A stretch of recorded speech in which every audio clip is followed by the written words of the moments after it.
Hola amigos, buenos días. Buenos días, ¿cómo están? Por ahí la producción nos arranca el espacio con buena música de Manny Cruz y Aramis, Camilo, ¿verdad? Sí, sí. Buen merengue. Estábamos casi que echando un pie ya nosotros por aquí. ¿Cómo están? ¿Cómo arranca su mañana? Despierta con CDN. Hoy es miércoles 26 de junio. No. Sí, No, 25. no. Ah, 25 de junio. Ya, 25. Ya veo que esta no 25. cobraba los 25. Tenemos problemas nosotros aquí. Miren, qué bueno arrancar la mañana con ustedes. Como creo que debemos arrancar en este espacio es primero agradeciendo a todos los que ayer nos acompañaron en la conferencia del El Camino hacia la Transformación Digital. El equipo de CDN y, por supuesto, el periódico El Caribe tuvieron el privilegio, pienso, de hacer una convocatoria para tratar este tema de la transformación digital en muchos sectores, no nada más para los medios de comunicación, sino, por supuesto, es un eje transversal que involucra desde gobierno y regulación hasta, por supuesto, temas de educación, salud, tecnología desde el punto de vista de la velocidad de las redes con las que contamos, de los pasos que hemos dado. Y queremos agradecer además que nos hayan acompañado invitados internacionales de altísimo nivel. Quiero arrancar por el señor Vicente Ruiz, quien es el director adjunto del periódico El Mundo, el periódico español El Mundo, que ha hecho interesantes cambios en su plataforma y ha logrado voltear la tortilla, por decirlo de alguna manera, ¿no? El periódico que bastante joven, el periódico El Mundo, Nelson, 1989, es su fundación, y pasaron de ser un medio impreso que su gran torta publicitaria, por decirlo de alguna manera, estaba distribuida hacia el tema impreso, y ahora con una serie de cambios que han venido implementando desde el año 2000, ¿verdad? Ahí fue que empezó el asunto. Sí. Bueno, no es poco, estamos hablando de 25 años. Lo que pasa es que para nosotros los millennials, uno dice 2000 como si fuera ayer, no. Ya son 25 años en los que ellos han dado pasos determinantes para que sea entonces la publicidad digital, las suscripciones, las que financien en gran medida la operación de ese periódico. Interesante. Saludos a Vicente Ruiz. También estuvimos hablando con los amigos de TikTok. Pónganme imágenes para que la gente que no lo vio pues pueda verlo, por favor, señores de producción. Allí estuvo nuestra compañera Carolyn Cuevas, que hizo también un interesante trabajo. Y hay que darle las gracias además a los patrocinadores que nos acompañaron. Quiero dar especial mención al equipo de Claro, que su directora de transformación digital, creo que ese era su nombre, dio pues muchas explicaciones de lo que significa el tema de la tecnología 5G y todavía el campo que nos queda para avanzar. Ahí ven ustedes ahí a la señora María Valesca de NAP del Caribe.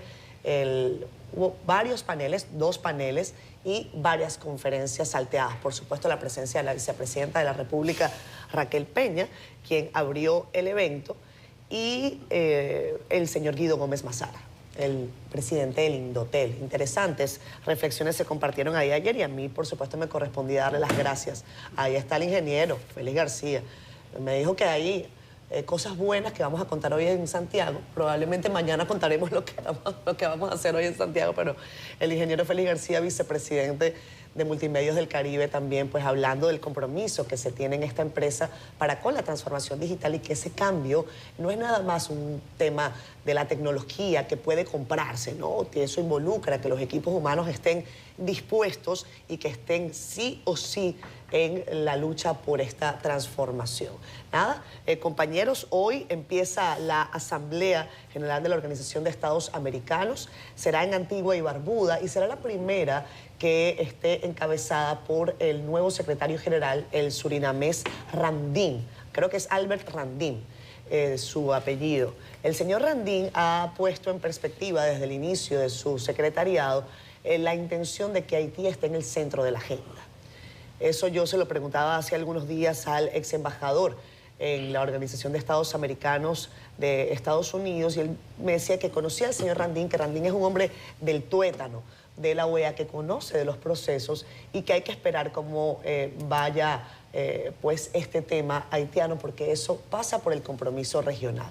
Y el compromiso regional a veces suena mucho, pero incluye, según el ex embajador estadounidense, el brazo firme de la administración de Washington. Si Washington no quiere, difícilmente los países de la región puedan dar un paso adelante para tratar de una manera u otra de resolver con recursos lo que ocurre en la vecina nación. Nada, compañeros, hoy es el Día Mundial del Vitiligo, es Día Mundial Día de la Gente de Mar. Voy a tener que buscar por qué es eso. Y el Día Mundial Antitaurino. ¿Cómo va a ser? Una efeméride dice dedicada a promover la erradicación de la práctica de la tauromaquia y el maltrato animal que se celebra actualmente en varios países del mundo. Acá es incipiente, ¿no, Federico? Tiene 500 años, sí. Sí, pero digo que en República Dominicana corridas hay muy pocas. Es a la portuguesa, aquí no es emocionante porque el torero no muere. No, exacto. El torero no sufre. ¿A ti te gustan los toros, Nelson? La vaca. Guisado. Dele, Guisado. Federico. Guisado, dice. Buen día, Fede. Buen día, Nelson. Buenos días, Catherine. Buenos días, Nelson. Amigos que nos sintonizan y que nos escuchan. Hoy, 25 de junio. 25 de junio. La gente del mar son los marinos. Los marinos. A los marinos. A la marinería. Por el gran rol que ha tenido toda esa cultura subyacente en los hombres del mar, los hombres que hacen de la marinería su estilo de vida en conectar a la humanidad. El mar es parte de la historia de la humanidad y de su desarrollo. Y para muestra, estamos aquí en América precisamente por eso. Y con el Día Mundial Antitaurino, no tengo nada que decir que no sea que no cuentan conmigo.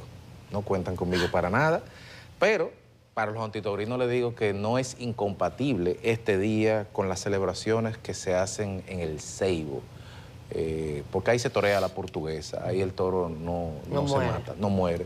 Y es una festividad que yo entiendo que debería promocionarse, porque es una tradición de siglos en el Ceibo, de manera tal y también es una expresión de la cultura local y, ¿por qué no decirlo?, un posible activo de cara al desarrollo cultural, de cara al desarrollo del polo de Miches, de esa provincia.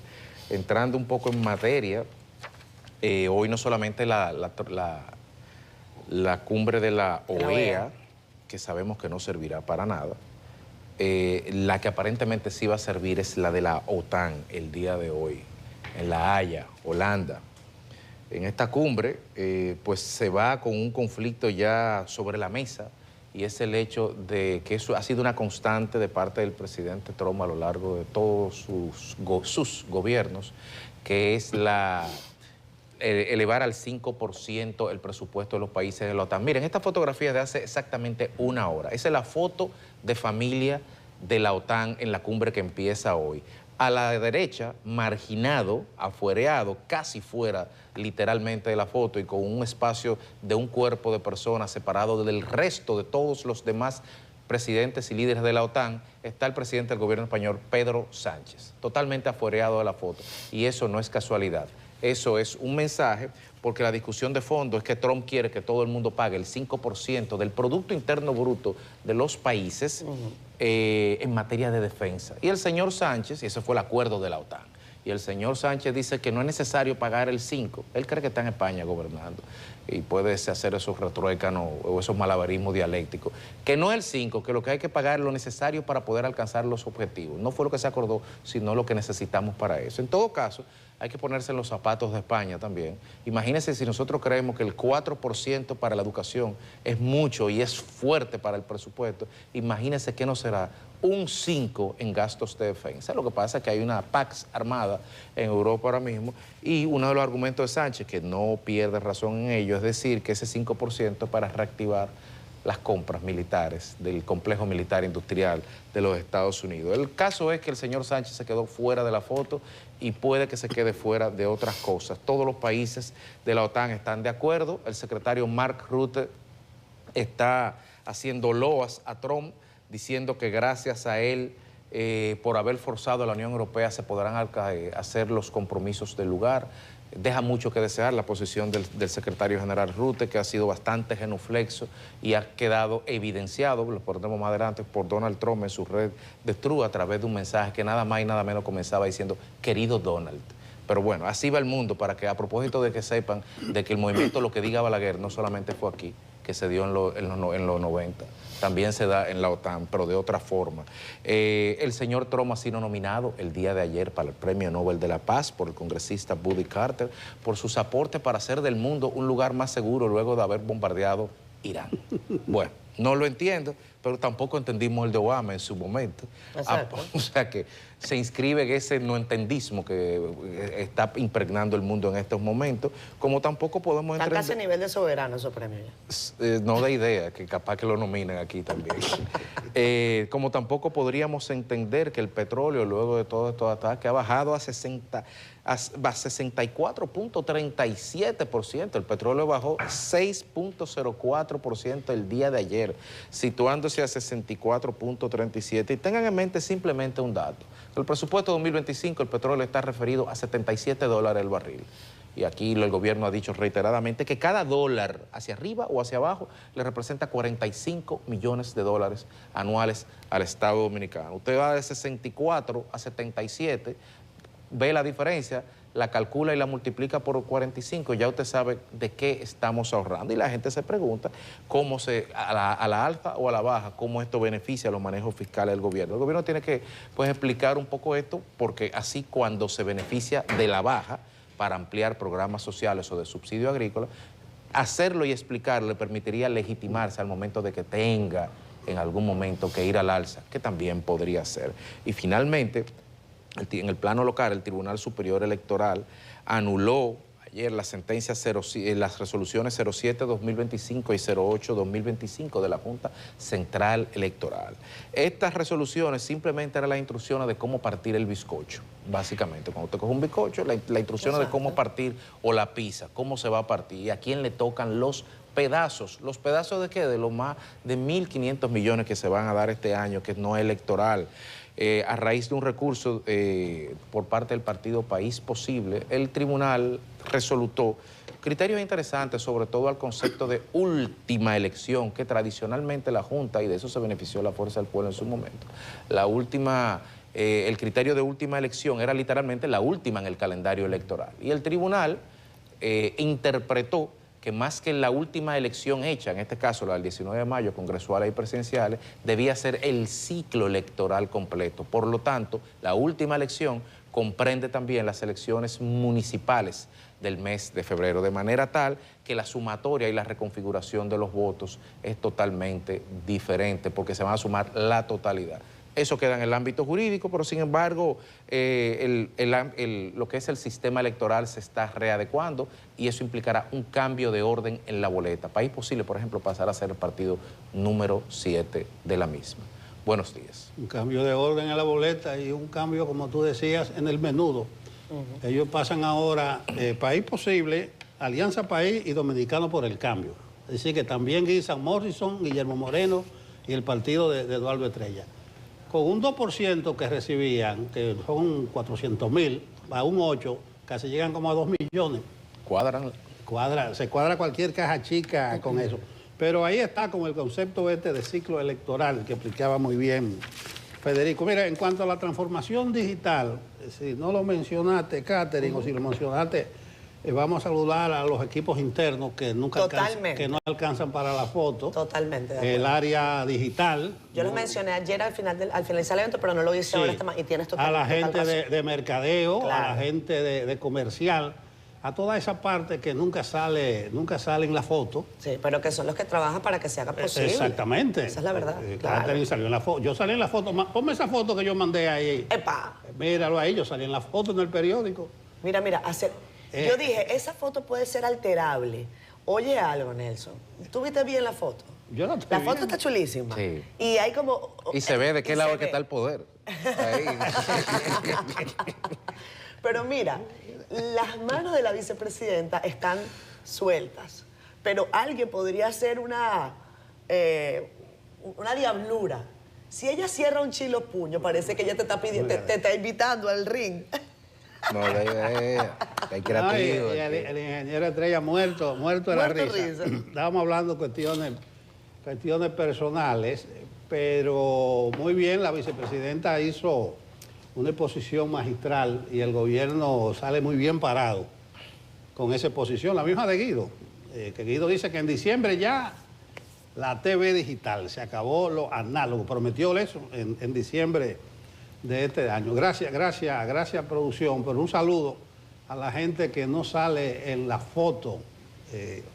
Como decía Catherine, ha sido una semana muy demandante. Ahorita vamos a estar todos por Santiago. Ahí de 12 a 12 y media, tanto Federico como Catherine van a firmar autógrafos. Chequen dónde es la actividad, que allá estaremos. Los míos son contados, quiero que sepan. No, crean, no, cuando Catherine va a Santiago lo esperan en los sitios. Yo no sé si sabrán a qué actividad es que ella va. Pero vamos para Santiago. Ay, sí, ahorita. Mucha gente en Santiago. No voy a hablar mucho de la paz de cementerio, la que firmaron. Ahora dice que quedó como los galleros, ya que ustedes mencionaban a los toros, tablas. Quedó tabla y que quedó empate. Quedó empate, dicen ellos. Oye, qué manera. Pero veo que en Irán están celebrando el fin de la guerra. Mucho más que Tel Aviv. Están firmando mucho más. Y dicen, bueno, hay un informe hoy, léanselo, de una agencia de inteligencia de defensa de Estados Unidos, que dice que los ataques militares estadounidenses contra las instalaciones nucleares de Irán el fin de semana pasado no destruyeron los componentes centrales del programa nuclear y probablemente solo los retrasaron algunos meses. Dicen las encuestas internas que hubo un reagrupamiento y el ayatolá ahora salió con más apoyo popular que el que tenía antes de entrar. Pero es lamentable que estemos nosotros saludando y hablando de esta paz de cementerio. Lo de la OEA, la 55 Asamblea que comienza hoy en Antigua y Barbuda. Catherine, tú lo dijiste muy bien. Albert Randin. Él dice que... Como es surinamés, creo que es como Randín. Es Randín. Bueno, sí, tú sí. siempre... Albert Randin, entonces. Sí. Pero no esperen que salga nada de eso de la OEA. Con Haití... ¿Tú estás de acuerdo con el editorial del Caribe? Sí. Con Haití va a decir que preocupación, que a propósito, dice Estados Unidos que salgan todos los norteamericanos que están en Haití y que los que no están allá, que no vayan a Haití. Eso tiene dos lecturas. O puede ser que van a atacar duro a la banda, puede ser que con la banda no pueden. Y hay que salirse. Atención, que murió una norteamericana. Ajá. Ahí en el centro, vamos a hablar ahorita. Eso está tiene raro, varias lecturas, porque si tenía problemas mentales, ¿y para qué la meten en una celda? Desde abril. Póngalo en mano. Desde abril. Y cuando finalmente la reconocen, entonces muere. Bueno, es así. Extraño. En eso de la OEA están atribuyendo a supuestos altos cargos del Departamento de Estado y que Estados Unidos va a pedir, que Estados Unidos participe en la OEA, pues, continental, de que definan los países latinoamericanos de qué lado están en el problema de Oriente Medio. Que nosotros tenemos que decir que ya Abinader dijo lo que tenía que decir al respecto. Es decir, que no afanen mucho. Y lo del Premio Nobel de la Paz, que a mí me pueden nominar para el Premio de la Paz, lo que tengo que estar sustentado. No, pues yo no he hecho nada. Lo que pasa es que cualquiera lo puede nominar. O sea, si hay una serie de organizaciones... Sí, como el de literatura también. Sí, se nominan. O sea, que no es que clasifica con puntos, no. Los soberanos tienen niveles máximos de exigencia. Más que los premios Nobel, eso está desacreditado totalmente. Claro. Pues se lo dieron a Obama en el 17 de octubre. Y él entró en enero con 3 guerras abiertas. Lo que no le van a dar a Trump es el premio de la prudencia.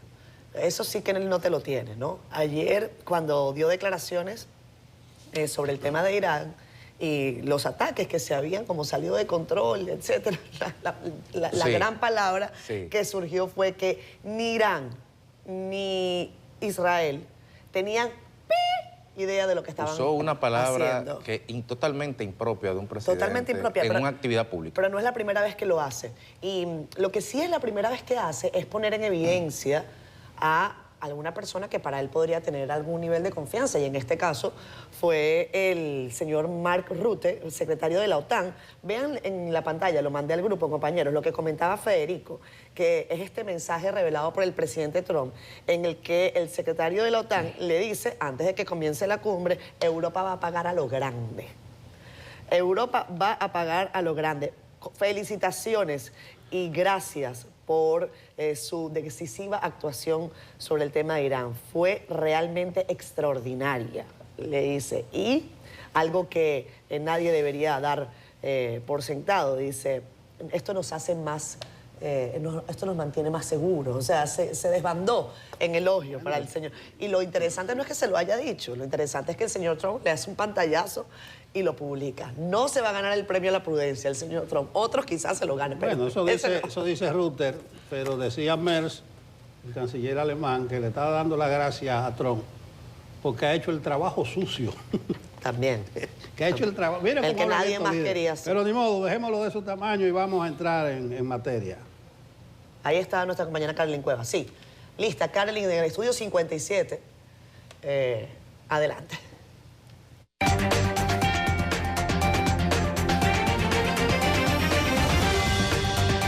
Gracias, buenos días. Vamos a iniciar este vistazo por el periódico El Caribe con nuestra foto de portada y las piezas claves para la transformación digital en República Dominicana que avanza a muy buen ritmo. Multimedios del Caribe fue la plataforma donde expertos analizaron las tendencias y modelos de negocios actuales. En otra nota, la Pontificia Universidad Católica Madre y Maestra, el Grupo Estrella y la Fundación El Demócrata presentaron el lanzamiento del libro Geohispanidad del especialista geopolítico Pedro Baños. En temas de justicia analizamos los hechos de impacto social y la poca consecuencia penal en cada uno de estos casos. Cerramos con el Banco de Reservas, que conquistó el récord en cartera de crédito con 600.000 millones de pesos.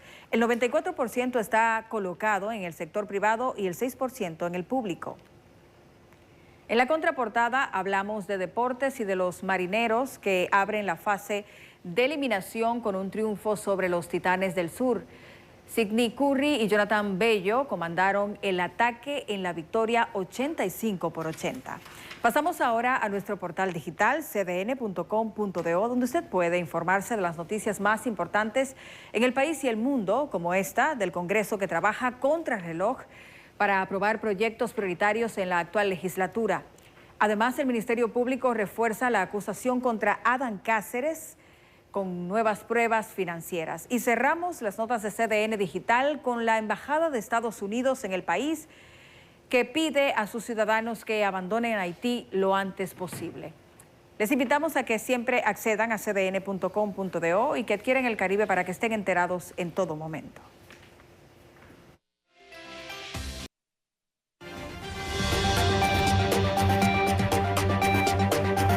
Bueno, vamos con el clima. Me toca a mí hoy porque Jean Suriel también estuvo En Despierta ayer. jornada extra, estuvo allá. Hay que darle las gracias a Jean y a Zulinka. Y a Zuleika. A Zulinka. A Zuleika. Y a Federico. Zuleika. Zulinka es la hija de Rubí Pérez, perdón, a Zuleika. Zuleika. Bueno, gracias a toda esa gente que trabajaron extra ayer. Pasen por caja temprano.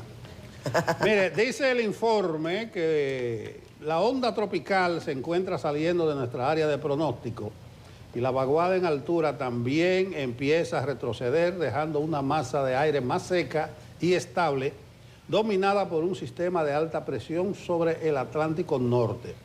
Debido a esto, para el día de hoy se prevé un ambiente soleado y bastante caluroso en casi todo el país. Además, el cielo permanecerá con un aspecto opaco debido a la llegada de polvo proveniente del Sahara. Pero otra vez, solo chubascos aislados podrían presentarse en distintos poblados de varias provincias del país.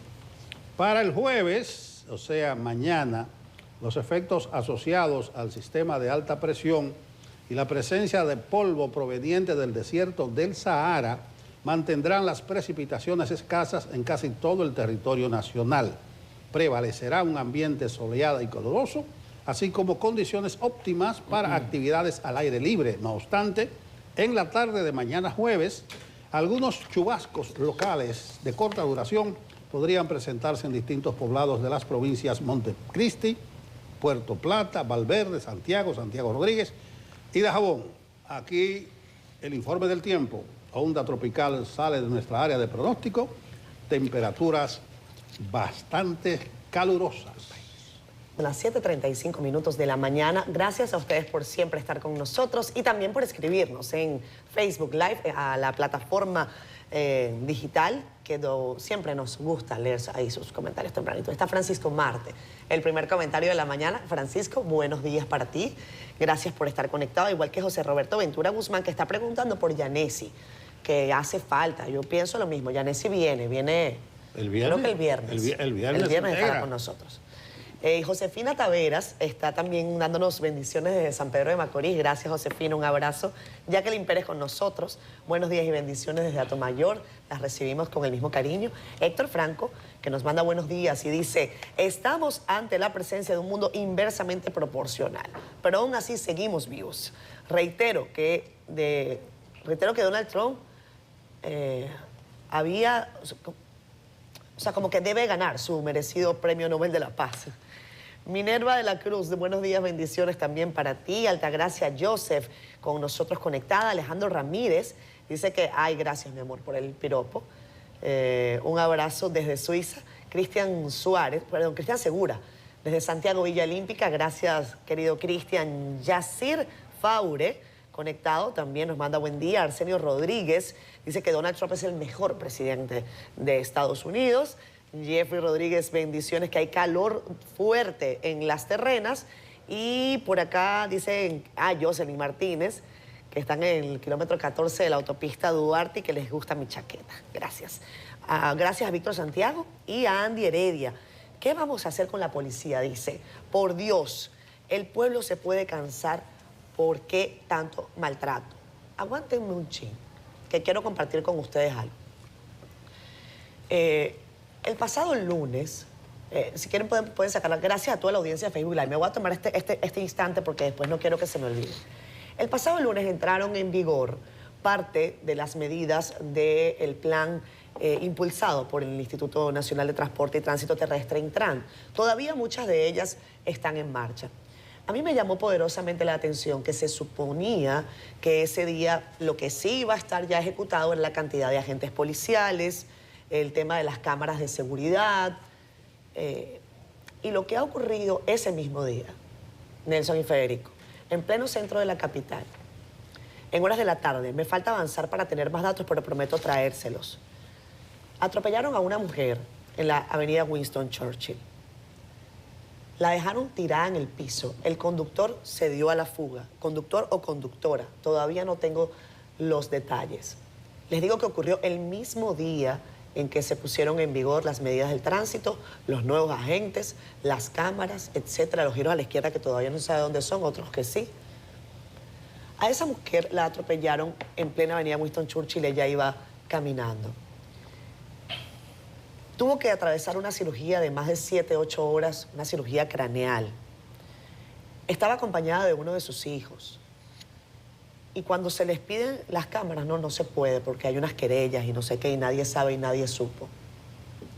O sea, a mí me llamó particularmente la atención que el mismo día que se anuncia con bombo y platillo el inicio de este plan, una mujer en pleno centro de la capital, avenida Winston Churchill, entre la Carol, Farmacia Carol, Blue Mall, una plaza comercial, o sea, todo eso, esa esquina que es una esquina caliente, que AMET sí hay para otra cosa, pero para garantizarle la vida a la gente, pues parece que tampoco. Entonces voy a avanzar más sobre el tema de la búsqueda de las imágenes para saber qué pasó, para ver en qué condición quedó la mujer, el vehículo que la atropelló, si se va a identificar o no se va a identificar. Porque recuerdo el caso de una joven venezolana que fue atropellada en la avenida Luperón. Y aunque hay imágenes del vehículo que la atropelló y que la mató, jamás la autoridad procuró la identificación de esa persona. Andreina Pernalete se llamaba esa niña. Creo que lo que tenía era 20 y pico de años. Entonces, bueno, es una realidad que sigue golpeándonos en la cara. Solidaridad con la familia de Andreina, que años después todavía está pidiendo que se conozca quién fue esa persona que mató a su hija y que además la dejó tirada en la vía pública.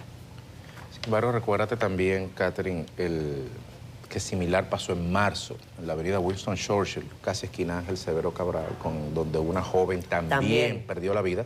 Sus padres estuvieron aquí. También. El día antes del juicio, de la medida de coerción. Porque no solamente sabían, y por cierto, habrá que darle seguimiento al caso, no solamente tenían la aprehensión de que el caso había cierto favoritismo, porque la persona estaba vinculada, si mal no recuerdo, a un dirigente político, un ex miembro me parece vinculado a un exmiembro del Defensor del Pueblo de la administración anterior, creo recordar. Y en ese momento el padre de la joven muerta, que se iba a graduar de medicina como al mes, summa cum laude, decía que habían tenido problemas con los videos también. Entonces usted me dirá, ¿para qué son las cámaras? ¿De quiénes son los videos? Para garantizar impunidad, al parecer. Pues podrá ser. Entonces, la trazabilidad solo funciona si es para mantener transparencia de todo el proceso. Si es para discrecionar la impunidad, no creo que funcione. Déjame apuntar algo, porque ayer, de madrugada, no, era más temprano, no era de madrugada. Sí. Cuando venía entrando, oeste de la capital, hay una pantalla gigante en el 9, en el fatídico kilómetro 9, del Intran, la OPRE. Yo nada más leí 600 nuevas cámaras, o sea, como parte del Muévete este. Bueno, 600 nuevas cámaras, pero ojalá que... ¿Y la trazabilidad de las mismas? Sí, que lo aseguren. de algo, no sé cómo están conectadas, pero parece que van a entrar 600 nuevas cámaras en este nuevo programa, que hay que socializarlo. Ayer, en la Churchill, norte-sur, para llegar al embajador, había un tapón grande en la Sarasota.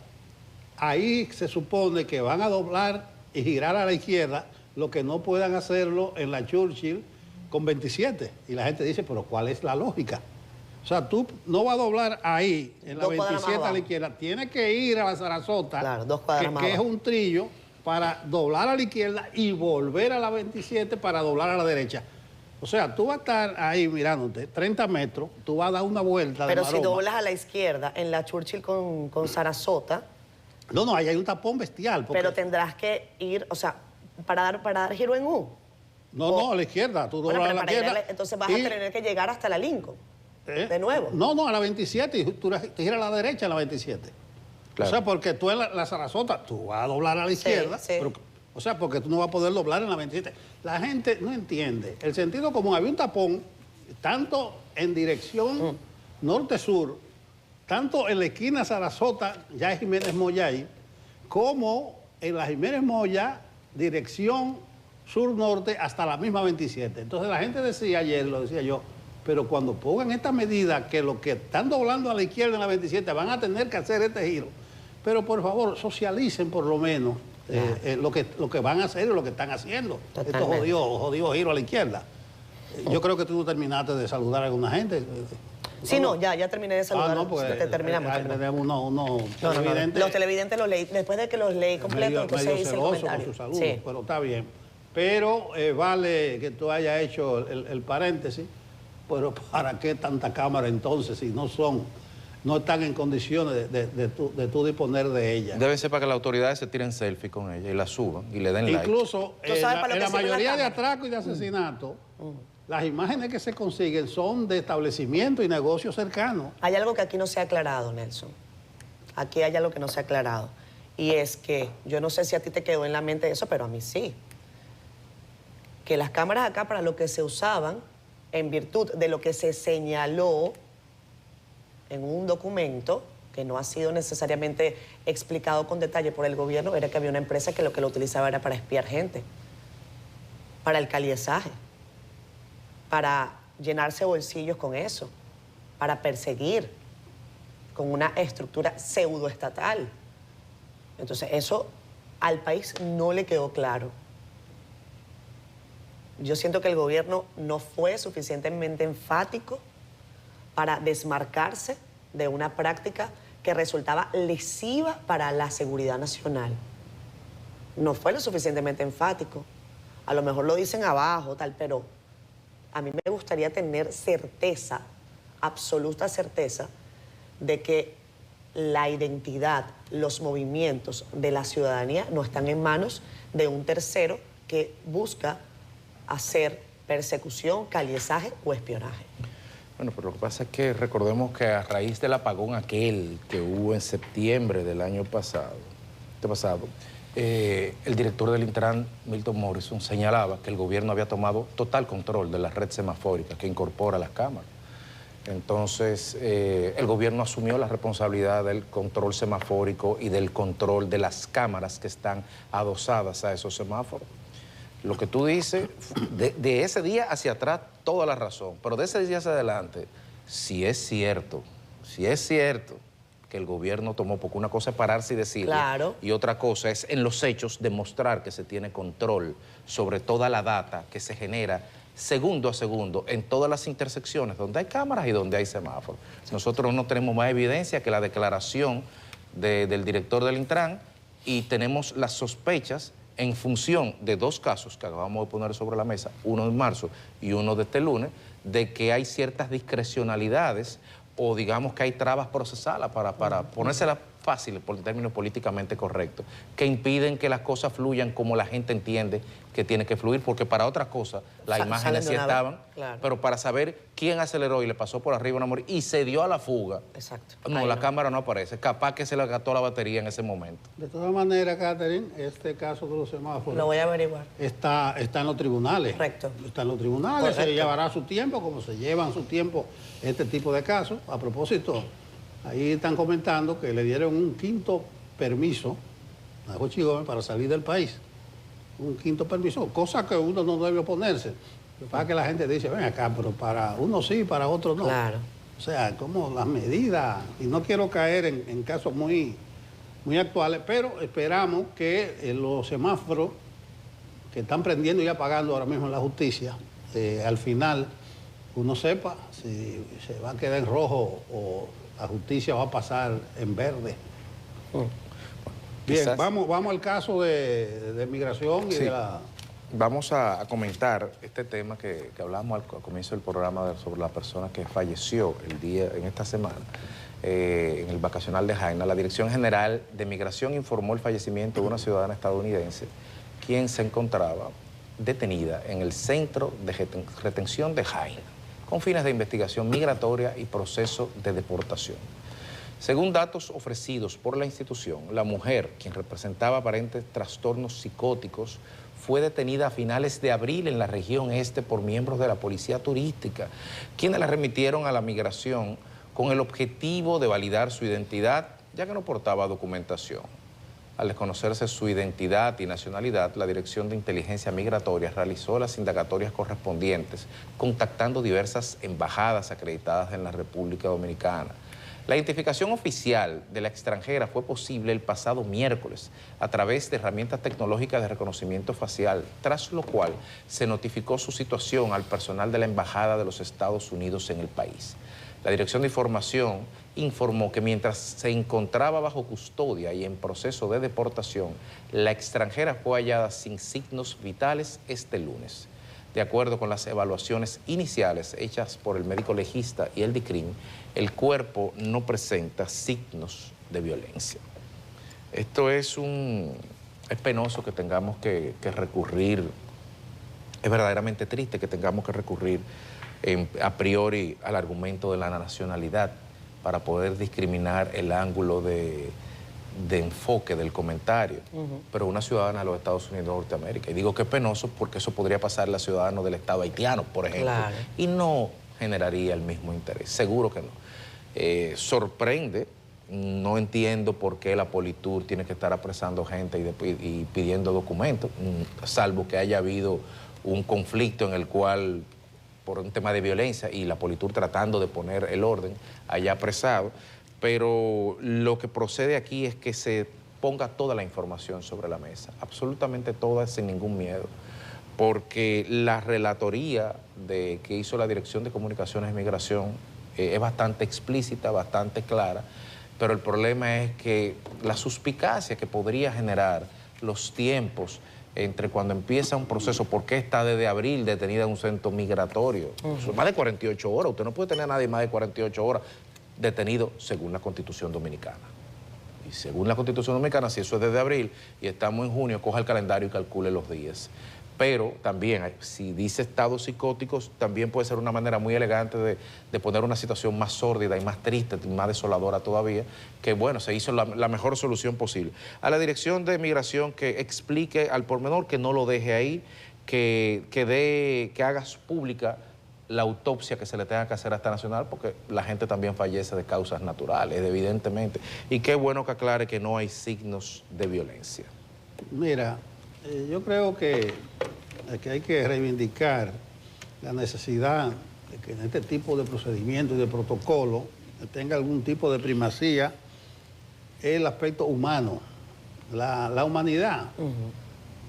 Falleció el pasado miércoles, fue detenida por Politur a finales de abril en la región este y la llevaron al centro vacacional de Jaina, la encerraron en una celda y le llevó casi 2 meses este reconocimiento facial, que me imagino pudo haberse hecho el primero o el segundo día. Por favor. Entonces claro. eso cojea por todos los lados. ¿Cómo tú vas a durar casi 60 días detenido? En este caso detenida, arrumbada. Sin que nadie sepa quién eres tú. Nada, está ahí. No sé a quién le dice, mira, apresamos ahí. De seguro dijeron, cuando habla de problemas psicóticos, una loca. Tírala ahí. Entonces, por eso reivindico yo el aspecto humano, esto de la identificación de la persona que se detienen, esto de que Politur, tal vez quepa un poco, Federico, como era en estos lados del este que se cuidan con celo, y Politur vio a esta ciudadana norteamericana deambulando y dijo, vamos a entregársela a migración, porque no tenía papeles. Y del este, migración la trajo a Jaina, aquí. Exacto. Y la arrumbó 2 meses. Es penoso que estemos hablando de tal carencia de métodos, de mecanismos, de herramientas que deben ser elementales para estos casos. Porque un reconocimiento facial que se hizo en 2 meses pudo hacerse en 2 días. Pero esa mujer tiene que tener... ya va. Nelson, Fede. Marzo. La nota de prensa, la información que se sirve de migración, dice que esta mujer, que lamentablemente ha fallecido, no presenta signos de violencia. A lo mejor no son evidentes, pero de que fue violentada, fue violentada.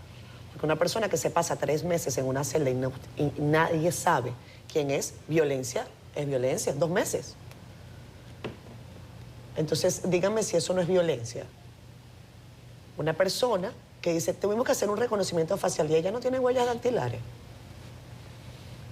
Y cuando de repente, si es extranjera, cuando entró al país, tuvo que haber tenido algún documento de identidad. Y ese documento de identidad tiene una serie de datos biométricos que permiten identificar a una persona. Pero es que ¿saben qué pasa? Que no se hace la diligencia. La diligencia no está ocurriendo. Si no hay alguien con dinero suficiente en el bolsillo para que usted pueda salir de Jaina, usted se pudre ahí. O lo deportan para su país, o hace lo que sea. Pero es, créanme, uno de los lugares en donde se cometen mayor cantidad de abusos. La gente de migración dice, no, vamos, periodistas, para que vean, ya hagan un recorrido. El día que lo limpian, el día que lo acomodan. Pero nosotros hace mucho tiempo hemos recibido denuncias de que ahí están ocurriendo situaciones irregulares. Y esta es una muestra de ello. Una mujer estadounidense, que se sabe ahora que es estadounidense después de que falleció.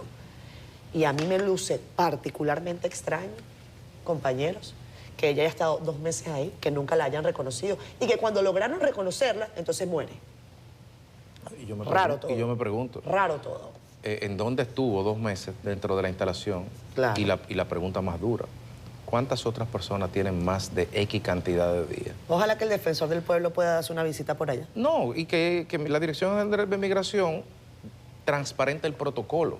Porque evidentemente que este problema no está aquí solamente. Ahora en Estados Unidos fue con una sentencia del Tribunal Supremo para que puedan deportar gente y tuvo que ir la amiga de Nelson a Panamá a ofrecer un dinero para que pudieran ayudar a la Secretaría de Seguridad, para que pudieran ayudar a deportar. O sea, estos son procesos costosos, procesos engorrosos, y hay países que a veces ni siquiera te aceptan a sus propios nacionales, como el caso de Venezuela, por ejemplo. No, pero sí acepta. Entonces, es engorroso, pero caramba, de abril acá hay mucho tiempo. Eso, tiene que haber una explicación no solamente individualizada, sino una explicación del tema como evento de un subsector. ¿Qué pasa en esos casos? Ya vimos que pasan. Ya vimos que hay un caso, eso significa que pueden pasar otros. Hay otros, ¿dónde están? ¿Cuál es el protocolo de deportación? ¿Dónde los tienen durmiendo? Porque usted tiene una gente durmiendo 50 días en un lugar, cuando supone que de paso que se van. ¿Cómo funciona eso? Eso hay que explicarlo.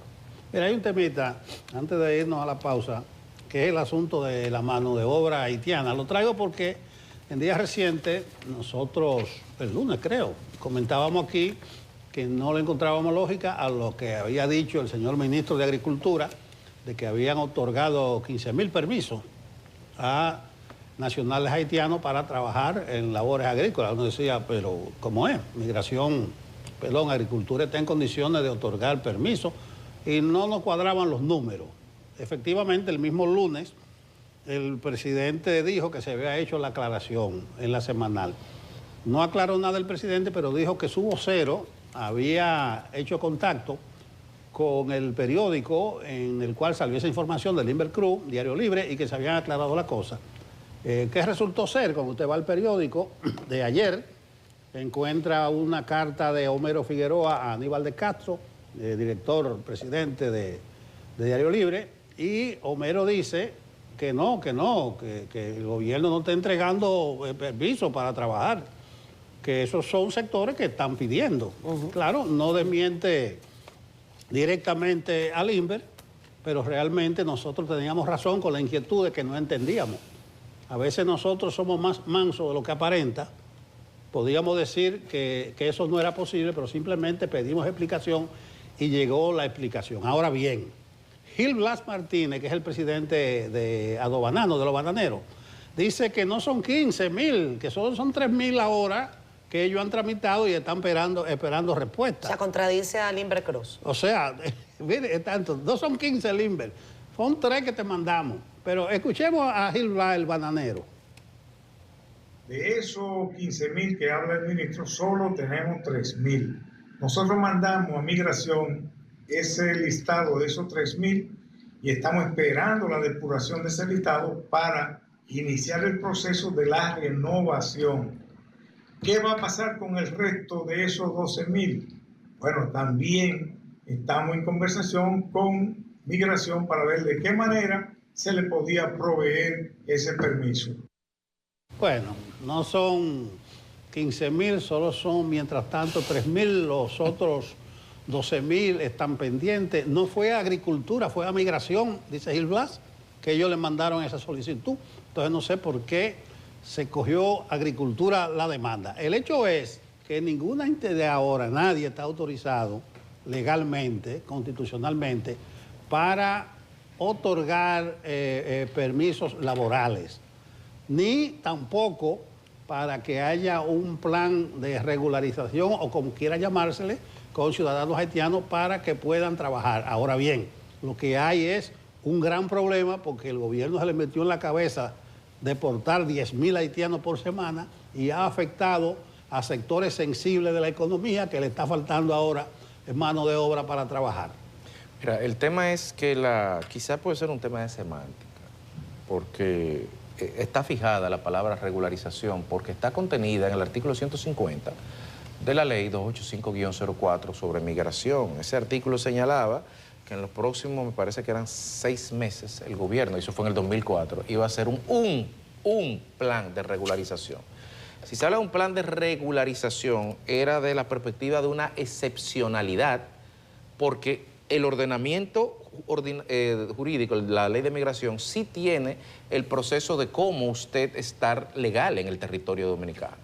Entonces, cuando apelamos vamos a regularizar, bueno, regularizar con un plan ya no se puede. Ahora, y me parece que quizás por ahí se pudo haber ido a Banano, la propia ley de migración establece, en el caso de los trabajadores temporeros agrícolas, cuáles son los requisitos para usted sacarle un carnet. Porque es que el problema, estamos hablando de hacer un plan cuando la propia ley dice cómo una persona puede estar legal en territorio dominicano. ¿Cómo? Con un pasaporte con una vigencia superior a 18 meses, con un acta de nacimiento, con un contrato de trabajo, con un domicilio, 7, 8 requisitos que están ahí establecidos en el artículo vinculado a los trabajadores temporeros agrícolas. Esa es la única forma de regularizar que tiene la ley. Ahora, si eso es lo que está haciendo Adobanano, si eso es lo que quieren hacer otros sectores en lo que se decide hacer otra cosa con una ley nueva, bueno, pues adelante, porque la ley, aquí se necesita mano de obra, no nos engañemos. Pero la mano de obra tiene que estar vigente y legal. y de manera regular en territorio dominicano. Y la ley establece cuál es la puerta de entrada a la legalidad, que pasa por venir con un pasaporte vigente, con una visa. Si ellos tienen 3.000 trabajadores haitianos con 3.000 pasaportes vigentes, con más de 18 meses y con una visa de entrada a territorio dominicano, pues qué bueno que lo estén regulando. Si no es así, yo quiero que sepa que la Dirección General de Inmigración le va a decir exactamente lo que todo el mundo sabe que le tiene que decir, que no se puede de esa forma. A mí me sorprendió que el presidente dijera que Homero le mandó una carta a un medio de comunicación, porque la verdad que, lo digo públicamente, pero ya no le ha quedado otra de uno, a uno no le ha quedado de otra. Es vocero de la presidencia, pero uno escribe, llama, tratan de tener información y parece que la comunicación es muy escasa. No sé. A lo mejor nos manda una carta y nos dice, no, no pasa nada. ¿Está de vacaciones? ¿Está de vacaciones? Sí, está de vacaciones. Como los niñitos. No, yo no sé, pero me dijeron que él Bueno, se fue de Homero podía estar de vacaciones. vacaciones, pero apareció. Por eso te digo. Cuando Abinader le dijo que apareciera. No es un tema que tenemos con Homero, que no. Tenemos dificultades para comunicarnos con él. Le hemos enviado... Bueno, Yulisa y Catherine están muy interesados en hablar con el vocero de la presidencia.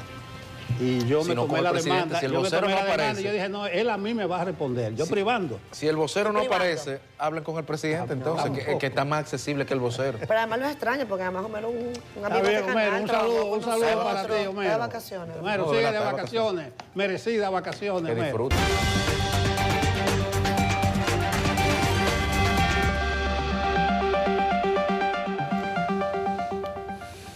Desde hace días tenemos por aquí, por República Dominicana, a una distinguida personalidad, Pedro Baños, escritor español, también es militar, coronel de infantería de tierra, dice, pero en reserva. Y ha estado compartiendo con algunos círculos de República Dominicana. Le agradecemos su presencia en esta mañana. Agradecemos también a la gente de la Fundación El Demócrata, al amigo Francisco Tavares, que lo veo por ahí, que son de los anfitriones, ¿verdad? El lunes en la noche tuvimos oportunidad de compartir en la actividad de la Fundación Ya. Y allí nos enteramos, don Pedro, que esto es el punto de partida para un periplo que usted tendrá por la región a partir de agosto. Con los buenos días, explíquenos parte de sus planes inmediatos. Buenos días, muchísimas gracias por acogerme aquí en CDN. Estoy absolutamente encantado de estar aquí con ustedes. Pues efectivamente, además ha sido intencionado elegir República Dominicana para iniciar, como usted decía, este periplo, para presentar no solamente este último libro, incluso todos los demás libros también, por buena parte de los países de América. Hace 2 años tuve el privilegio de estar aquí también con ustedes, presentando el libro anterior, La Encrucijada Mundial, y fui tan bien tratado, tan bien acogido, que dije, tengo que empezar por República Dominicana, porque de verdad que el trato que estoy recibiendo ahora mismo aquí le puedo garantizar que es absolutamente excepcional, por parte de todo el mundo, así que estoy encantado de estar aquí con ustedes. Este nuevo libro es Geohispanidad. Sí. ¿Qué induce a pensar el propio título? Pues lo primero, que nos creamos nosotros mismos los hispanos lo que somos, es decir, una verdadera civilización con el potencial, el poder que ya tenemos, considerando además lo que significa esta lengua maravillosa que es el español, que nos une a todos, pero que también nos une a muchísimas más cosas, como es la historia, la cultura, hasta la religión, las tradiciones, absolutamente todo.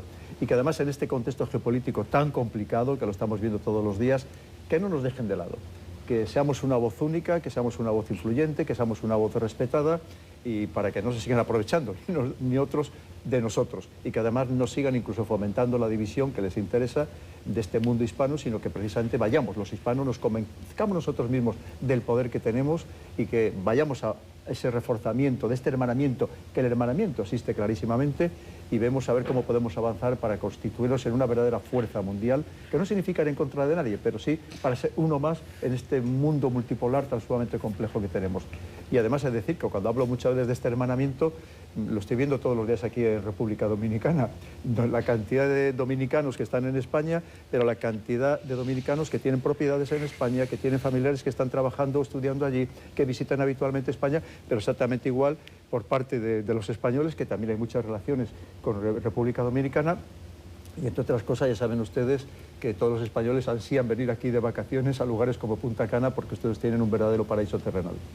Don Pedro, me imagino que con la apretada agenda que que le lleva a la Fundación El Demócrata. Ayer estuvo en Santiago, pero mañana tiene a las 6:30 la puesta en circulación en República Dominicana de ese libro, en INTEC, a las 6:30 de la tarde mañana. Pero aún así ha podido darle seguimiento a lo que está pasando en Europa, a lo que está pasando hace un par de horas concretamente con este tema de la OTAN. Y usted quisiera vincular dentro del contexto planetario de esta Pax Armada que hay ahora mismo, que van a aumentar el 5% de la OTAN, los rusos están gastando creo que el 7 o el 8, los chinos el 8 o el 9, todo el mundo se está armando. Y me imagino que eso no se compadece con el potencial ni la tradición, ni la idiosincrasia de esa hispanidad, de ese mundo hispano que usted quiere enaltecer. ¿Cómo vinculamos ir a contracorriente en este momento? Pues mira, además tenemos el caso de España, que de momento el gobierno español no acepta gastar ese 5%. Además, tiene lógica porque piense usted que nosotros estábamos gastando aproximadamente el 1,1% de nuestro Producto Interior Bruto en defensa. Significaría multiplicar por 5 el gasto de defensa y no nos podemos engañar. Esto solo, si incrementamos ese gasto, hay que sacarlo de algún otro sitio. Y hay solamente dos maneras de sacarlo. O todavía añadir más, pedir más deuda, es decir, emitir más deuda. Cuando ya España estamos en cifras cercanas al 120% de nuestro Producto Interior Bruto, es decir, unas cifras absolutamente demenciales. Pero no solamente eso, sino que además la otra posibilidad es de traerlo del estado del bienestar. Es decir, de los 4 pilares del estado del bienestar, de sanidad, de educación, de las pensiones, que hoy mismo veíamos en la noticia, el que están reconociendo oficialmente el gobierno de España que ya el fondo de las pensiones tiene un agujero, un hueco de 120.000 millones de euros. Imagínese usted, si habla de eso encima, vamos a incrementar ese agujero gastando más en defensa. Y además hay que tener en cuenta que ya Europa ahora mismo, la Unión Europea, ya estaba gastando 3 veces más en defensa que gasta Rusia. Es decir, que muchas veces cuando nos dicen que nos tenemos que enfrentar a Rusia, pues estábamos gastando 3 veces más. Al final esto tenemos que entender el porqué. Por hacerlo de una manera muy simple, el Estados Unidos nos exige que gastemos más para ellos gastar menos. Hasta ahora mismo, Estados Unidos aportaba aproximadamente el 70% de todo el gasto de la OTAN. Estados Unidos está pasando una situación, tanto en lo macro como en lo microeconómico, muy delicada, y lo que pretende es ellos gastar menos y que nosotros gastemos más. Evidentemente, a base de incrementar precisamente ese presupuesto de defensa. A mí personalmente me parece totalmente desproporcionado, sobre todo teniendo en cuenta que hay países como Alemania, que lleva ya muchos meses en recesión y que está pasando una situación económica muy crítica, y en general en toda Europa, que vivimos en una especie de artificio económico, pero que no corresponde con la realidad, y lo estamos comentando, por ejemplo, con el tema de las pensiones que le acabo de relatar. Señor Baños, gracias por estar acá con nosotros, es un gusto además, participar de esta entrevista. Veía un poco el panorama informativo que está servido desde hace varias semanas. Creo que este ha sido uno de los años, desde el punto de vista informativo, más exigentes, más demandantes. Evidentemente, la llegada de Donald Trump una vez más a la Casa Blanca, como lo que algunos llaman un Trump 2.0, también genera una conversación. Usted menciona un cambio en el paradigma geoestratégico mundial. La irrupción de este Donald Trump 2.0, ¿cuál es, según su consideración, el rol que deberían jugar los países de América Latina una vez que, por ejemplo, hoy se inicia en Antigua y Barbuda la reunión de la Organización de Estados Americanos? Podría ser un buen inicio para la pregunta. Muy interesante. El problema es que ahora mismo el resto de los países de América, quitando Estados Unidos y Canadá, se pueden convertir en el nuevo frente en el que van a luchar las dos nuevas grandes superpotencias, que son Estados Unidos y China. De hecho, China está penetrando muy rápidamente en muchos países, sí, algunos casos con infraestructuras verdaderamente gigantescas que llaman poderosamente la atención, como puede ser el puerto de Chancay en Perú, pero tenemos en cuenta que se está llevando el litio del triángulo del litio entre Argentina, Chile y Bolivia, se está llevando la soja de Brasil y de Argentina, se está llevando los hidrocarburos de lugares como puede ser Venezuela o de Ecuador. Entonces, ¿qué significa? Pues que al final ese enfrentamiento está ahí, ¿no? O fíjese, hace muy poco, esto que ha llamado poderosamente la atención, como el señor Petro, ahora mismo el presidente de Colombia, se ha pasado el bando chino, ¿no? Se ha pasado a la ruta de la seda marítima de China, y cuando ha sido un país hasta ahora mismo absolutamente fiel, leal, cercano a Estados Unidos, entre otras cosas porque a Estados Unidos le interesa para controlar el canal de Panamá. Significa que se pueden convertir todos estos países como digo, el nuevo escenario de confrontación, como pasó lamentablemente durante la Guerra Fría. Y creo que ahora mismo deben ser conscientes, todos los países, el mundo hispano, debemos ser conscientes de que no podemos permitir precisamente que nos empleen unos y otros o que sigan aprovechándose unos y otros, y mucho menos que nos empleen como frente de batalla. Perdón, Nelson, casualmente hace algunos días se mostró en la prensa una declaración de una funcionaria estadounidense que invitaba a los países regionales a resolver su posición sobre el tema iraní en la Organización de Estados Americanos. Me parece que fue la portavoz del Departamento de Estado, pero no se menciona su nombre. Digo que creo que fue la portavoz, Natalia Molano, porque ella misma había mandado temprano una invitación para participar en una rueda de prensa. Entonces puede ser que haya sido en ese escenario. ¿Cómo ve usted esa invitación a marcar posición en el escenario de la OEA, dicho por Estados Unidos? Pues mire, precisamente lo que le decía es que ahora mismo la realidad es que los países hispanos ni tenemos voz ni tenemos voto. Y a lo mejor deberíamos exigir, a lo mejor incluso tener hasta un asiento permanente en el Consejo de Seguridad de Naciones Unidas de una forma unificada. Porque, vamos a ver, lo mismo que sucede con el tema de Ucrania, quien lo va a decidir no es ni siquiera Europa, lo va a decidir Estados Unidos y Rusia. Y en este caso, en el tema de Irán, ¿quién lo va a decidir? Pues ya lo estamos viendo, lo intenta decidir Estados Unidos, ¿no? Para que veamos que al final todo esto, el juego está entre las grandes potencias, y una vez más, si nosotros no nos unimos, no vamos a tener ninguna voz, vamos a ser dejados completamente al margen. Ese es el objetivo precisamente de esta cohispanidad, de buscar una fórmula que nos unifique, que no significa ni que adoptemos el mismo tipo de gobierno, ni que todos tengamos la misma ideología política, ni muchísimo menos, pero sí que seamos capaces de defendernos precisamente en este mundo multipolar tan sumamente complejo en el que ahora vivimos. Bueno, con usted tenemos la ventaja de poder tratar en un breve espacio de televisión tema de seminario, ¿entiende? Y ahí voy. No sé si usted conoce el lenguaje de la lidia de gallo, de la pelea de gallo. Cuando hay un empate se dice quedó tabla. Ahora resulta que en lo de Israel-Irán y que hubo un empate, dicen. Y la pregunta está, ¿quién ganó o quién perdió? Netanyahu, lo más reciente que dijo fue, está bien, pero si vuelven, lo que él está diciendo de hace 30 años. En Irán, en Teherán, están celebrando en la calle y se ha dicho que el ayatolá concitó ahora mucho apoyo. Aparentemente hubo un empate, quedaron tabla, como dice un gallero. ¿Cómo usted valora esta paz de cementerio? Piense que las guerras no se ganan solo en el campo de batalla, se ganan en la mente de las personas. Y además de la guerra física, de la guerra esta de misiles, de drones, hay en paralelo muchas guerras. Hay una ciberguerra, pero también hay una guerra cognitiva. Una guerra en la que se emplean estas operaciones de influencia, en la que se emplean operaciones psicológicas, precisamente para convencer principalmente a las poblaciones propias y, a ser posible, a la población mundial, de lo que hemos ganado hemos sido nosotros. Pero si nos atenemos a la realidad, incluso lo que esta mañana están diciendo medios estadounidenses y medios israelíes, que no se han conseguido los objetivos que se pretendían. Esa es la realidad. Y es más, creo que con razón Irán está celebrando la victoria, porque lo cierto es que este régimen llamado de los ayatolá ha salido victorioso, ha salido reforzado, porque los objetivos que pretendía Israel, que eran básicamente tres: acabar con el programa nuclear iraní, no lo ha conseguido; acabar con su sistema de desarrollo de misiles, no lo ha conseguido; y luego incluso que hubiera un cambio de régimen, y no lo ha conseguido. Parece ser que incluso el señor Reza Pahlaví, que estaba ya preparado poco menos para sustituir a las ayatolá, ahora mismo decía que estaba muy disgustado con Donald Trump porque poco menos que le había engañado, porque estaba apostando por ese cambio de régimen, y ahora dice, no, si tampoco buscábamos el cambio de régimen, porque una vez más, ahora mismo la guerra psicológica, esta manipulación mediática es constante. Pero ya le digo que ahora mismo lo cierto, si nos atenemos en puridad a lo que ha sucedido, de una manera estéril y objetiva, quien ha salido vencedor ha sido Irán. Esa es la realidad. Piense usted que cuando lanza el 13 de junio pasado, lanza esta operación Israel, lo que le ha significado económicamente para Israel, que ha tenido a buena parte de la población en búnkeres durante tantos días, con lo cual la economía absolutamente parada, que ya no han ido turistas, que es una fuente de ingresos muy importante, con las industrias paradas, y no solamente eso, el gasto que ha tenido en armamento, en todo su sistema, los Arrows 2, los Arrows 3, los THAAD, los Patriot, y todo el sistema de misiles, para precisamente abatir a los misiles, a los drones con los que le estaba atacando Irán.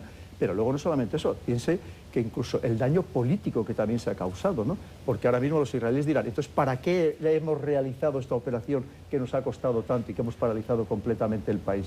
Con lo cual vemos que, en cierto modo, quien ha salido ganador, también con los daños que ha sufrido, ha sido un Irán que dice, no, pues es que además lo que me habéis atacado, que parece, según las últimas imágenes, efectivamente ha sido mínimo el daño que se le ha causado a las instalaciones nucleares, especialmente a la joya de la corona de Irán, que está de Fordow, y resulta que dicen que días antes ya habían evacuado esas instalaciones y que todo el uranio enriquecido y que todas las aceleradoras de precisamente enriquecimiento de uranio que las tenían a salvo en lugar seguro y que lo único que han hecho, si acaso, es retrasar unas semanas el programa nuclear. ¿Para qué hemos hecho todo esto? Entonces, fíjese, al final cómo está, obviamente, cada unos y otros de decir que son ellos los que han ganado, porque parte, como le digo, hoy las guerras no se ganan en el campo de batalla, se ganan en la mente de las personas. Precisamente por eso usted señalaba que América Latina podría ser el próximo campo de batalla. Me retrotrajo mucho a la África de los 70, de los conflictos próximos de la Guerra Fría. Pero con la penetración de Irán en Latinoamérica en algunos gobiernos y de Rusia en algunos gobiernos, incluso lo vimos en la crisis de Venezuela, que parquearon un avión ahí como un sostén militar puro y duro del gobierno de Maduro. ¿Cuáles son los mínimos y la fractura ideológica que hay en Latinoamérica, las antípodas que se están dando, no del punto del comunismo o el capitalismo, sino de otro, que usted me explicará? ¿Cuáles son los mínimos que pudiéramos tener como región, de la perspectiva de la geohispanidad, para poder estructurar ese bloque común que usted plantea, para poder, por lo menos en la guerra comercial que se va a gestar, tener una buena posición? Muy interesante. Ya sabe usted que en Iberoamérica ha sido muy tradicional estos vaivenes políticos de pasar, de que de repente parece que todos los países están apostando por la derecha, por así decirlo, y de repente pasan todos a apostar por la izquierda, ¿no? Por eso le decía que al margen de esas connotaciones o esas variaciones políticas, creo que debemos entender que esto no va de gobiernos, debe ir de países. Y debemos precisamente reforzar esa unión pensando en los países, con independencia del gobierno que exista en ese momento de forma puntual. Porque fíjese que no hace mucho la señora Chris Williamson, la general de 4 estrellas estadounidense que manda el Comando Sur, llegaba a amenazar a ciertos países precisamente de América diciendo, ojo con lo que estáis haciendo con China, no os aproximáis demasiado a China porque estáis poco menos que violentando nuestros intereses, ¿no? Es decir, ojo, porque este enfrentamiento puede ir a muchísimo más. Incluso ahora mismo México también está estableciendo buenas relaciones, cada vez más intensas, también con China.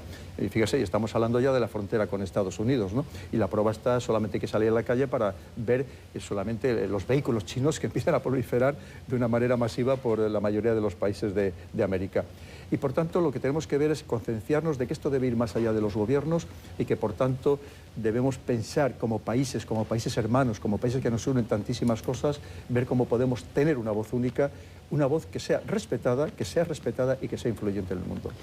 Señor Baños, usted como uno de los divulgadores de geoestrategia más populares de España, la experiencia que usted ha tenido, además, investigando sobre este tipo de temas, nos hace preguntarle sobre, por ejemplo, ¿cuál es su perspectiva sobre el conflicto entre Ucrania y Rusia? Sabemos que hoy quizás el presidente Trump y el presidente Zelensky pues, puedan verse la cara, lo han revelado más temprano.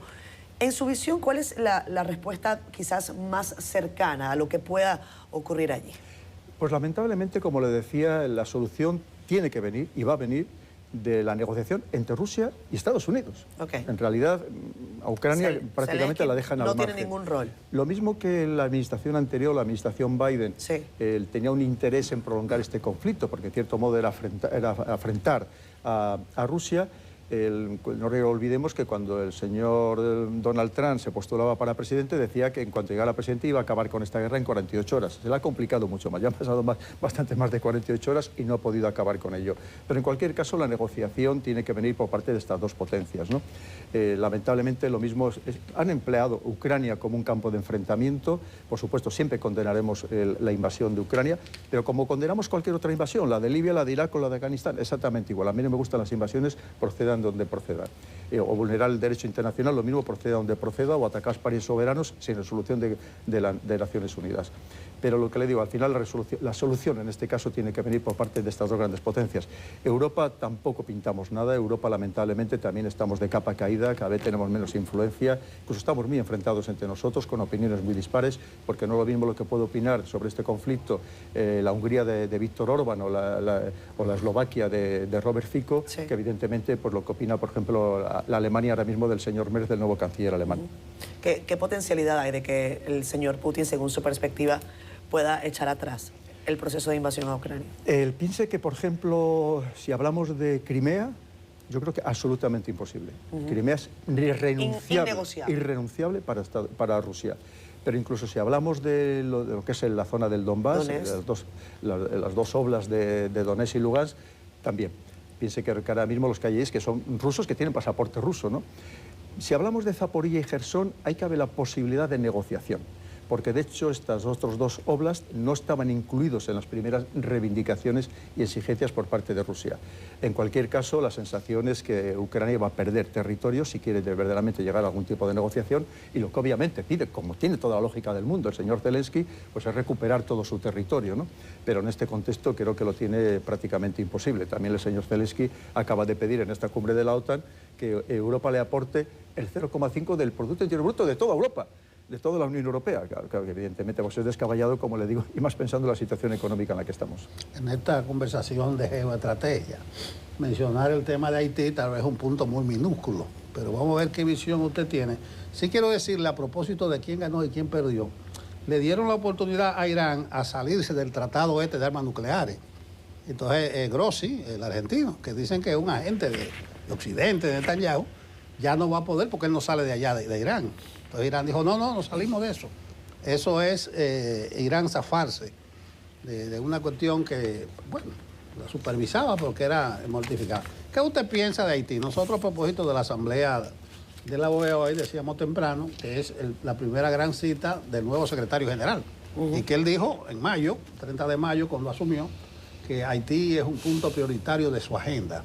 La República Dominicana, para nosotros, es el tema geoestratégico más grande que puede existir. Haití, en su mapa global, ¿qué preocupación, qué visión, cómo encaja Haití?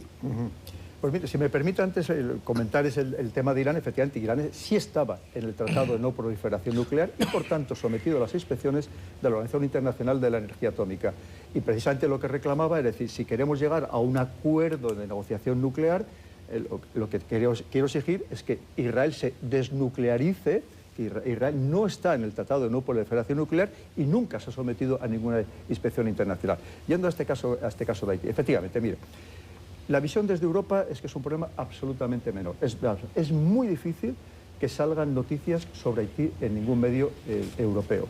Yo la recibo porque tengo muy buenas relaciones aquí, por ejemplo, con embajadores de su país y con personalidades de su país, y como para ustedes es una preocupación máxima, como tiene toda la lógica del mundo, primero porque son vecinos, porque en un país como ustedes, que son 11 millones de personas, hay entre 2 y 3 millones de haitianos viviendo aquí, con todo lo que ello significa, pues para ustedes es una preocupación máxima. Y hay veces que cuando yo recibo muchas de estas imágenes o simplemente la noticia de verdaderas salvajadas, de unas matanzas atroces, pues son espeluznantes. Pero ya le digo, normalmente, pues como tantas otras partes del mundo, como puede ser de África, no llegan a los medios europeos. Entiendo que para ustedes sea una preocupación absoluta por lo que estamos comentando, no solamente por la inseguridad que genera este país tan sumamente inestable, donde la violencia impregna por todos los lugares, sino también, pues evidentemente, por todo el tema de la inmigración. Con lo cual, como usted bien dice, aquí debería haber una implicación máxima real de Naciones Unidas, pero lamentablemente vemos que Naciones Unidas últimamente está muy inoperante ante los verdaderos dramas humanos que se están produciendo en el mundo. No alcanza, por lo menos, a solucionarlos.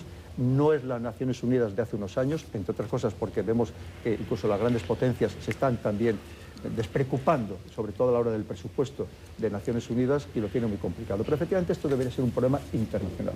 No debería ser un problema que afectara solamente a ustedes, a la República Dominicana, sino que debería haber una involucración absoluta por parte de los demás países, pensando el drama que significa. En el tema de la inmigración, por supuesto, hay que tener en cuenta, y yo suelo poner el ejemplo de un barco.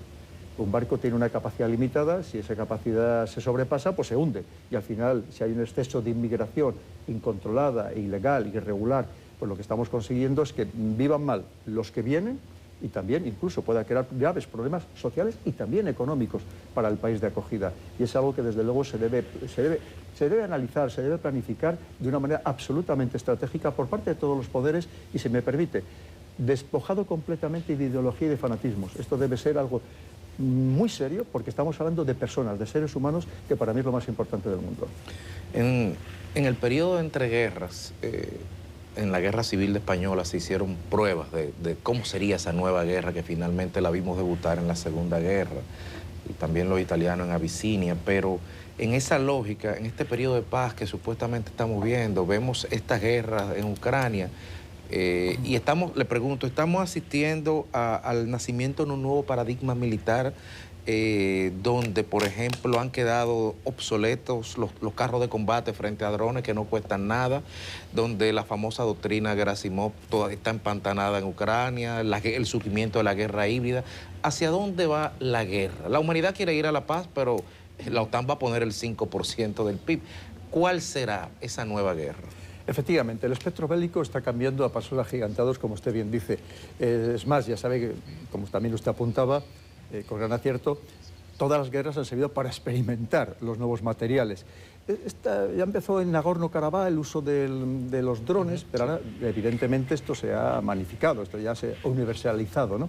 Hay que tener en cuenta que ya no solamente se utilizan drones terrestres, drones aéreos, estamos hablando de drones marítimos, de drones submarinos, que en algunos casos con eficacia los ha utilizado el ejército ucraniano incluso para hundir buques importantes rusos en el Mar Negro.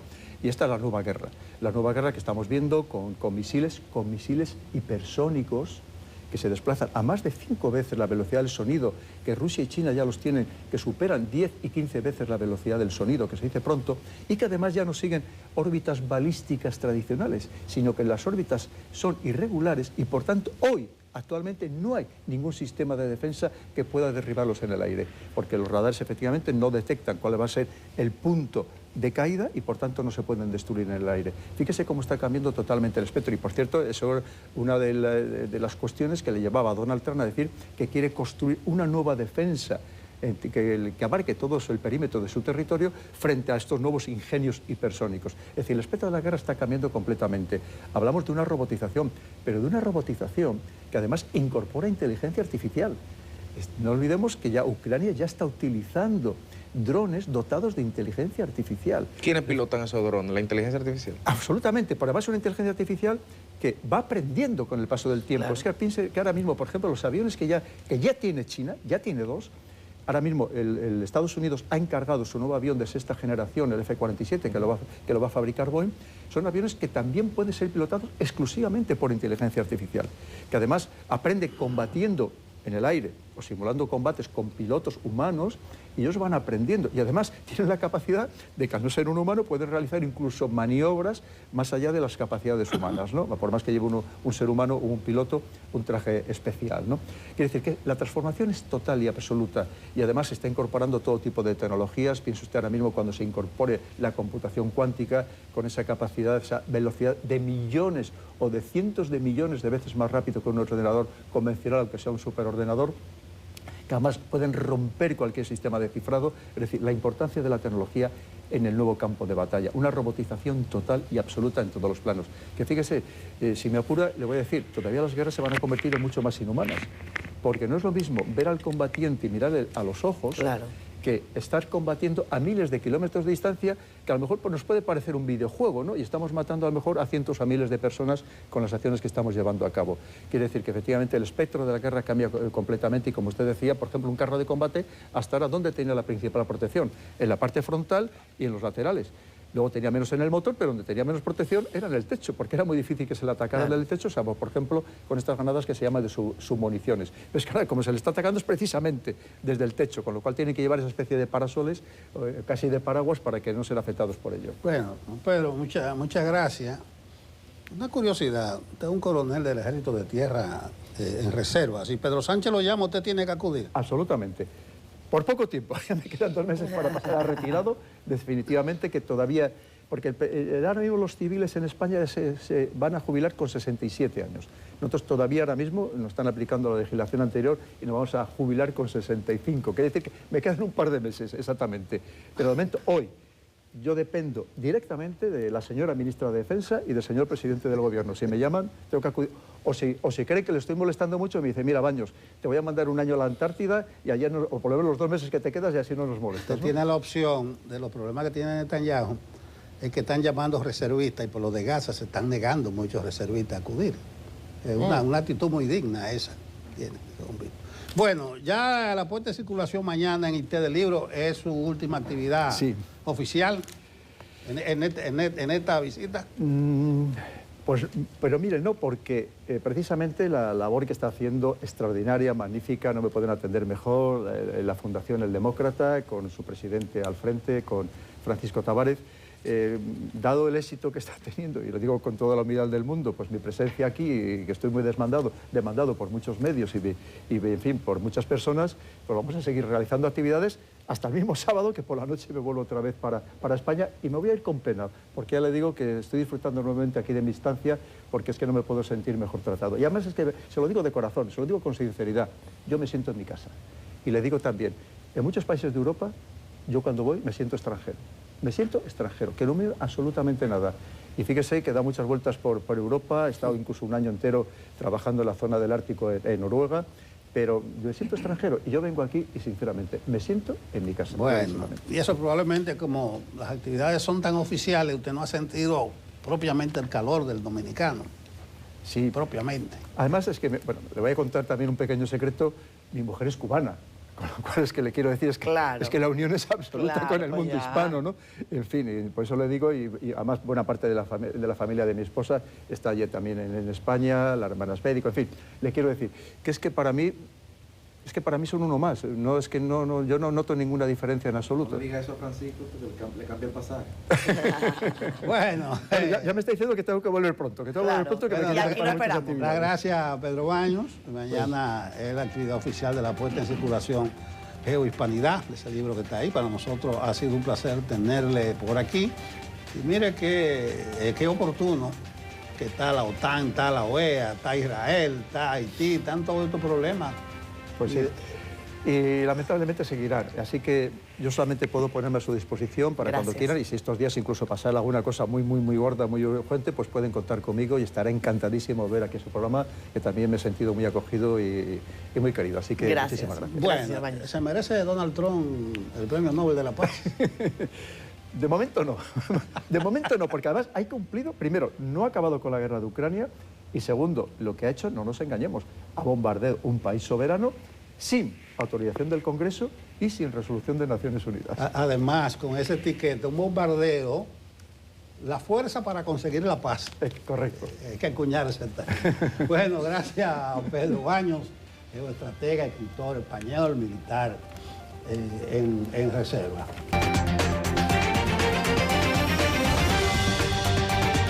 Aunque la paz siempre será la gran aspiración, soplan vientos de guerra y esperemos que se queden ahí. Pero mientras tanto, con estos vientos de guerra, ¿qué hacer en tiempos de guerra de la perspectiva financiera, de la perspectiva de los ahorros, de la perspectiva de cómo manejar nuestros recursos y maximizarlos? Como siempre, estamos con Diego Sosa, nuestro analista financiero, que nos comentará sobre eso. Buenos días, Diego. Muy buenas a ustedes en estudios y a todo el que nos sintoniza, ya sea por el canal directamente o en el canal de YouTube. Sí, hoy traigo este tema de suma importancia en estos momentos y es: en tiempos de guerra, aprovecha y adelanta al futuro. No es que adelantes el futuro, porque eso sería entrar en deudas, vivir el futuro por adelantado, sino que trata de lograr que el futuro llegue antes de lo que llegaría. Y parece un trabalenguas, es pura filosofía. Bueno, es que si yo no construyo mi futuro, llegará un momento en el que el futuro que me llegue será el que alguien construyó, que fui yo, pero no el futuro el que yo quería tener. Vamos a decir, yo quiero tener una casa, pero no doy pasos hacia eso. En algún momento llegará el futuro y no tendré mi casa. Y yo digo, ¿por qué en tiempos de guerra? Porque estamos viviendo estos tiempos tan complicados, donde yo digo, hace más de 2 años que empezó la Tercera Guerra Mundial, la gente no me quiere creer, y están hablando por ahí de que estamos muy cerca de empezar la Tercera Guerra Mundial. Bueno, ya hay 2 bloques claros y estamos en guerra en todo el mundo, más de lo que fue la guerra, la Segunda y la Primera Guerra Mundial, que se pelearon en lugares muy específicos. Hoy estamos peleando en muchos lugares y está todo el mundo involucrado, todo el mundo involucrado. Hay mucha gente que no se ha querido dar cuenta y yo quiero que nos demos cuenta ¿Y por qué, Diego, tú dices que adelantar al futuro en estos tiempos de guerra? Si todo lo contrario sería, tratar de cuidarse. Sí. Es que como estamos viviendo sin que nos damos cuenta de que el mundo está en guerra, entonces aprovechemos, ahorremos, aprovechemos y en vez de nosotros tener que por obligación restringirnos, vamos a restringirnos antes.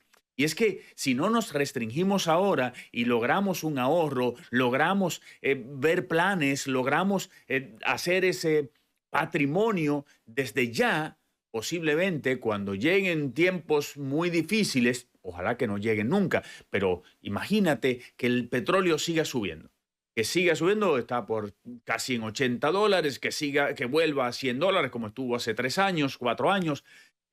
Se puede poner muy difícil la cosa. Entonces, países sobreendeudados como es Estados Unidos, no voy a hablar de República Dominicana porque naturalmente República Dominicana tiene una situación específica y especial que nadie quiere hablar de ella, pero bueno, la realidad está ahí. El caso es que nosotros tenemos que pensar en que no es tiempo para andar malgastando, para andar creyendo que la vida es ahora, que si me muero mañana, que yo puedo y me lo merezco, sino que es momento de decir, óyeme, vamos a poner las barbas en remojo.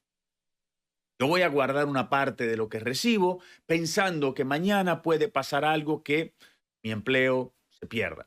Puede pasar algo que el Producto Interno Bruto del país se reduzca, que no nos presten dinero, que haya que invertir más en maquinaria de guerra, que tantas cosas que pueden suceder.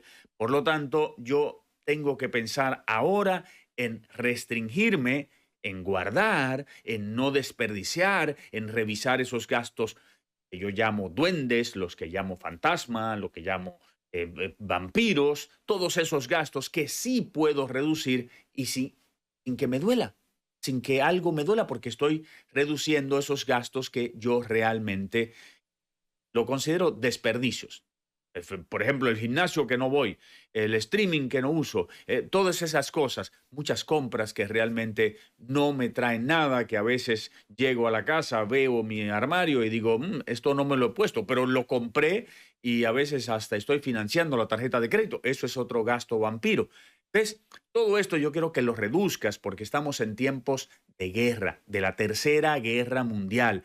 No nos hemos dado cuenta porque la economía está bien, porque el dinero no está faltando, pero si yo me reduzco ahora al mínimo y trato de guardar eso y crear un patrimonio, si no pasa nada, eso lo uso para vivir mis metas, aquellas que yo quiero trazarme, aquellas que yo quiero vivir por es lo que me da calidad de vida. A propósito, el miércoles tenemos un webinar totalmente gratuito, gracias a la gente de AFP Popular, sobre cómo convertir los sueños en realidad.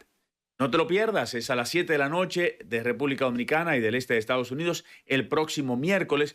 Ve a mis redes, Diego Sosa Sosa, ahí está la invitación. Nos vemos la próxima semana por aquí, por CDN.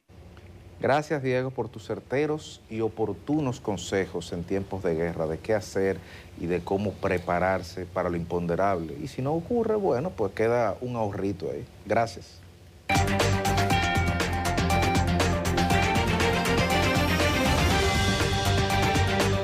A las 8:53 minutos de la mañana, se los digo porque ya saben que queda poco tiempo y el que mejor lo aproveche es Frank Camilo, Mr. Deportes. Muchas gracias. Y no puedo irme sin felicitarte.